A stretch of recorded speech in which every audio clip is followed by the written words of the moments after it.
Hello students, this is Anjuman from Maratha Agarsen School Hisar. Yesterday we started our chapter that is the partnership. Today we discuss the next topic that is the evaluation of partnership.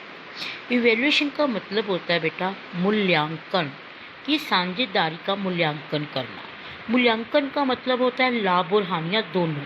अगर आपके question में mention हो कि आप merit और partnership बताइए तो आपको केवल मेरिट बतानी है, लेकिन अगर आपके पेपर में इवेल्यूएशन लिखा हुआ होगा तो आपको मेरिट और डिमेरिट दोनों ही बतानी है। देखिए बेटा, अब सबसे पहले हम मेरिट को डिस्कस करते हैं। मेरिट होता है हमारी साझेदारी के लाभ। एक बेटा कुछ बच्चों ने आपके पास इंग्लिश मीडियम है और कुछ बच्चों के पास हिंदी मीडियम है, तो आप उसी बुक को लेना जैसा आपके पास मीडियम है, क्योंकि हिंदी वाले बच्चे इंग्लिश को राइट कर सकते हैं बट इंग्लिश वाले बच्चे हिंदी को राइट नहीं कर सकते। देखिए बेटा, बड़ी क्लासेस में आने के बाद आप बिल्कुल प्रॉपर हिंदी नहीं लिखेंगे कभी भी।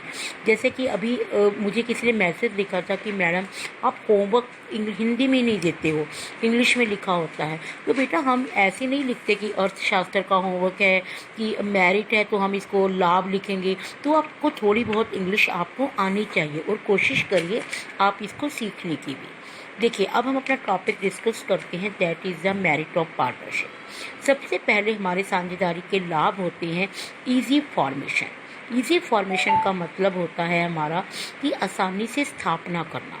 देखो, जब हम पार्टनरशिप को एस्टैब्लिश करते हैं, स्थापित करते हैं, तो हमें कोई लीगल फॉर्मेलिटीज़ की ज़रूरत नहीं होती है। जैसे कि सोल ट्रेडरशिप में भी ज़रूरत नहीं होती, वैसे ही पार्टनरशिप में ज़रूरत नहीं होती। हाँ, अगर हम पार्टनरशिप में डीड को बनाते हैं तो वो हमारे लिए थोड़ी फ़ायदेमंद रहती है, क्योंकि भविष्य में इससे हमें कोई डिस्प्यूट नहीं होता, लेकिन वैसे हमारी डीड का बनाना कोई ज़रूरी नहीं होता। Second point is the balanced decision.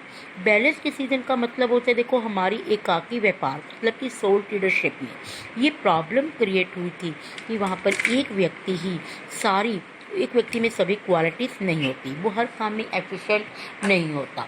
लेकिन साझेदारी में तो हमारे एक से ज़्यादा साझेदार होते हैं, तो उनमें अलग अलग क्वालिटीज़ हो सकती हैं और वो कोई भी डिसीज़न लेते हुए एक दूसरे से कंसल्ट का मतलब होता है परामर्श ले सकते हैं। तो इस तरीके से वो बैलेंस्ड डिसीजन भी ले सकते हैं। Third is the more financial resources का मतलब होता है कि सोल ट्रेडरशिप की हमारी एक दिक्कत आई थी कि वहाँ पर एक ही व्यक्ति को सभी रिसोर्सेज लगाने पड़ते थे, लेकिन ये भी उसकी बहुत बड़ी ड्रॉबैक थी। यहाँ पर अगर हम अपने बिजनेस को एक्सपेंड करना चाहते हैं तो हमारा एकाकी साझेदारी में दोनों व्यक्तियों के द्वारा कैपिटल लगाई जाती है, इसलिए यहाँ पर एकाकी व्यापार से ज़्यादा रिसोर्सेज अवेलेबल होते हैं। Fourth is the division of risk. देखो, एकाकी व्यापार में हमने एक और बात करी थी कि एकाकी व्यापार में अकेले व्यक्ति को ही सारा भार सहना पड़ता था, लेकिन यहाँ पर अगर बिजनेस में लॉस हो जाता है तो वो जितने भी हमारे पार्टनर्स होंगे उन सभी में डिवाइड हो जाएगा। And fifth point is the secrecy का मतलब होता है गोपनीयता। एकाकी the accounts of partnership firm are not presented before the public.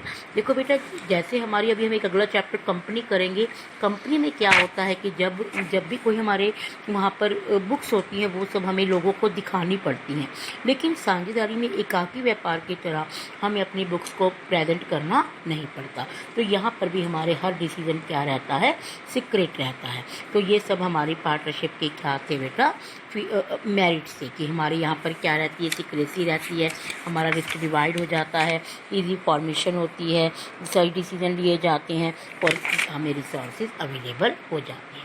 लेकिन बेटा पार्टनरशिप की हमारी कुछ लिमिटेशंस भी हैं, जैसे कि हमारी पहली लिमिटेशन है अनलिमिटेड लायबिलिटी। अनलिमिटेड लायबिलिटी का मतलब होता है बेटा असीमित दायित्व। असीमित दायित्व का मतलब होता है कि जहां आपकी रिस्पॉन्सिबिलिटी लिमिटेड नहीं है। अगर आपकी फर्म को कोई लॉस हो जाता है तो आपकी बिजनेस की प्रॉपर्टी तो यूज़ की जाएगी, लेकिन आप पर्सनली रूप से भी सभी साझेदार इस भुगतान को करने के लिए लायबल होंगे और अगर हो सके तो आपकी पर्सनल प्रॉपर्टी को भी यूज़ किया जा सकता है। उसके बाद हम ये वाला पॉइंट करेंगे, लैक ऑफ हार्मनी का मतलब होता है कि जब हमारे यहाँ पर दो या तीन पार्टनर होते हैं तो उनके बीच में कई बार म्यूचुअल अंडरस्टैंडिंग नहीं होती, उनके आपस में कॉपरेशन नहीं होता, उनके जो थिंकिंग होती है, उनके जो विचार होते हैं वो सब डिफरेंट होती हैं, जिससे उनके बीच में क्या हो जाती है, कई बार कोऑर्डिनेशन एस्टैब्लिश नहीं हो पाता और उनका बिजनेस बंद भी हो जाता है। तो हमारी साझेदारी की सबसे बड़ी कमी होती है कि हमारे साझेदारों की अगर आपस में विचारधारा नहीं मिलती तो हमारा जो व्यवसाय है वो बंद हो जाता है। लैक ऑफ कॉन्टिन्यूटी का मतलब होता है कि पार्टनरशिप की कॉन्टिन्यूटी भी क्या होती है, हमारी अनसर्टेन होती है कि अगर हमारे किसी पार्टनर के किसी कारण से डेथ हो जाए, दिवालिया हो जाए, या कोई कारण से एक पार्टनर अगर हमारा किसी भी कारण से फर्म से जा रहा है तो हमारी पार्टनरशिप क्या हो जाएगी, ख़त्म हो जाएगी, हमारा बिजनेस क्लोज हो जाएगा, क्योंकि हमारी पार्टनरशिप में कम से कम 2% का होना ज़रूरी है। अगर वो any partner can use the right if there is lack of mutual understanding, अगर उनकी आपस में नहीं बनती तो भी वो बिजनेस हमारा कई बार क्लोज हो जाता है। हाँ, साझेदारी में अगर बाई चांस आपके 5 या 6 पार्टनर हैं तो एक पार्टनर फर्म को छोड़कर जाना चाहता है तो वो अपनी सहमति से जा सकता है, तब तो फर्म कंटिन्यू रहेगी। लेकिन अगर वो वहाँ पर उनका कोई डिस्प्यूट्स हो जाते हैं तो हमारी फर्म क्लोज भी हो जाती है। लैक ऑफ पब्लिक फेथ का मतलब होता है कि लोगों का विश्वास। देखो, अभी हमने पीछे पॉइंट किया था कि यहाँ पर आपको अपने अकाउंट्स कंपनी की तरफ प्रेजेंट करने नहीं पड़ते लोगों को। तो sometimes people get idea that business is earning more profit by looting the customer, कि वो कस्टमर को लूट कर बहुत ज़्यादा प्रॉफिट कमा रहे हैं। ऐसे टाइम में कई बार पार्टनरशिप लोगों का इन पर से ट्रस्ट क्या हो जाता है, हट जाता है और लोग उन पर विश्वास नहीं करते। इस तरीके से अगर हमने देखा, कंक्लूजन अगर हम निकाले कि merit and demerit of partnership business, we can certainly say that this form of business organisation is best when business happen to be the medium and the partner have mutual understanding and goodwill.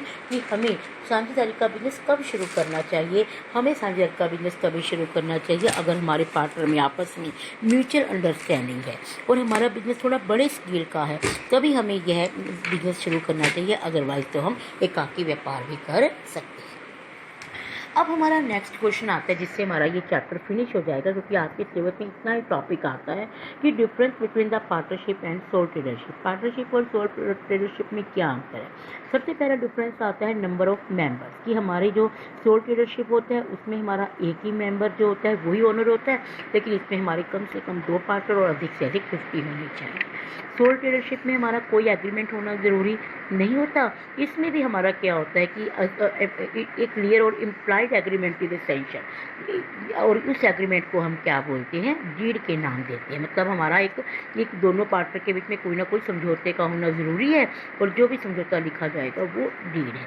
Third, act मतलब होता है कि soul partnership में कोई act लागू नहीं होता, लेकिन यहाँ पर इंडियन पार्टनरशिप एक्ट 1932 लागू होता है।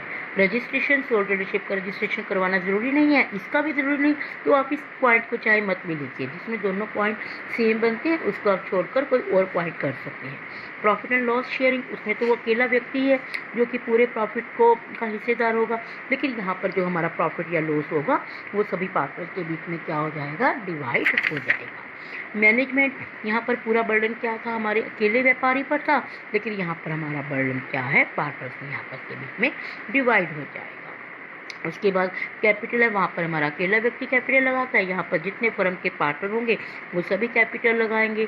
ट्रांसफर ऑफ इंटरेस्ट का मतलब होता है कि अगर आप अपने हित का हस्तांतरण करना चाहते हैं, आप अपना शेयर लोगों को सोल्ड आउट करना चाहते हैं, तो एकाकी व्यापार में तो आप अकेले ही हो, तो वहाँ पर आपको कोई अप्रूवल लेने की ज़रूरत नहीं है, लेकिन यहाँ पर आपको पहले अप्रूवल लेनी पड़ेगी तभी आप करेंगे। तो इस तरीके से बेटा हमारी आपने पार्टनरशिप में ये क्वेश्चन करने हैं कि पार्टनरशिप किसे कहते हैं, इसके फीचर क्या है, मेरिट क्या है, डिमेरिट क्या है और पार्टनरशिप और सोल ट्रेडरशिप में अंतर क्या है। एक बेटा अब आपके यूटी स्टार्ट हुए हैं, तो आप कोशिश कीजिए जो आपको यूटी का सिलेबस दिया है उसको आप साथ साइड बाय साइड